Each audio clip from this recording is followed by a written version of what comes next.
Kakao lover, so sa pang-clone meron tayong Trinitario na ngalan na W10. Timbangin natin. Meron po siyang 530 grams. Tapos titingnan natin kung ilang kilo, ilang grams yung laman, yung mga seeds niya.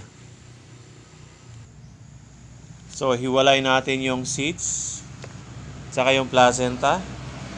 So, hindi kasama, pati yung shell.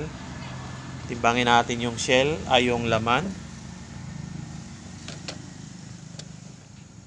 So, meron tayong 150 grams na wet beans of cacao. So, ilan yung cacao shell? Abot siya ng 290 grams something. So medyo overripe na po siya. Meron na siyang germinated bean. So ito yung problema sa overripe. Hindi na siya pwede. Pero yung iba okay pa naman.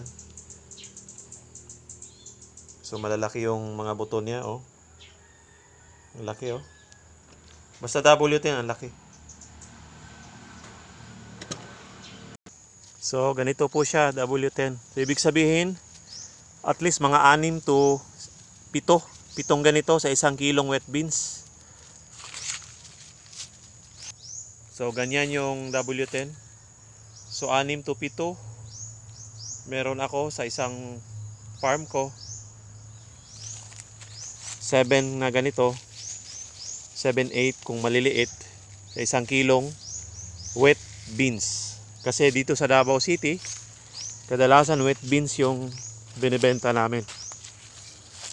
So yung cooperatives yung nagpa-process.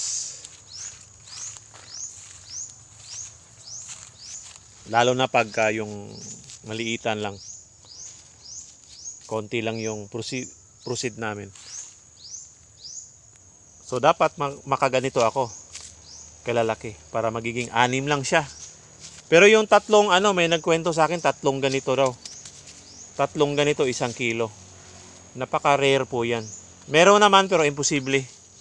Imposible lahat ng farm dito sa Davao City na ganyan. Siguro may 5, 6, 7, 8 ganyan. Hanggang 10.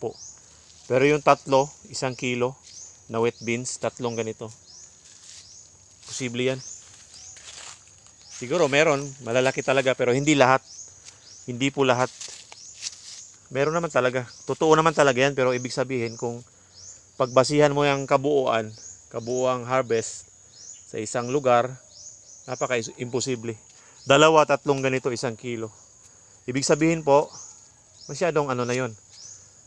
Masyadong mataba na yun. Dapat kumuha tayo ng doon, ng sayon doon. Dapat i-post nila sa Facebook kung totoo. Post nila sa Facebook para pagkunan natin. Kasi maramihan po, pala yun. Mabigat pala yung timbang. Saka magandang klase din yun. Pero ang tanong naman doon, bakit yung nananalo sa mga contest, yung mga katamtaman lang yung laki? Yun lang. Wala sa laki yan. Hindi sa lasa ng pag-ferment, sa types, klase ng lupa, kung saan nakatanim, location. Kasi nga sabi, pag malapit lang yung mga prutas sa cacao farm ninyo, makaka-apekto yan, di ba? Sa lasa ng cacao.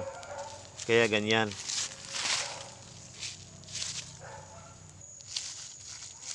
Ito naman green. Masarap din to pang tableya.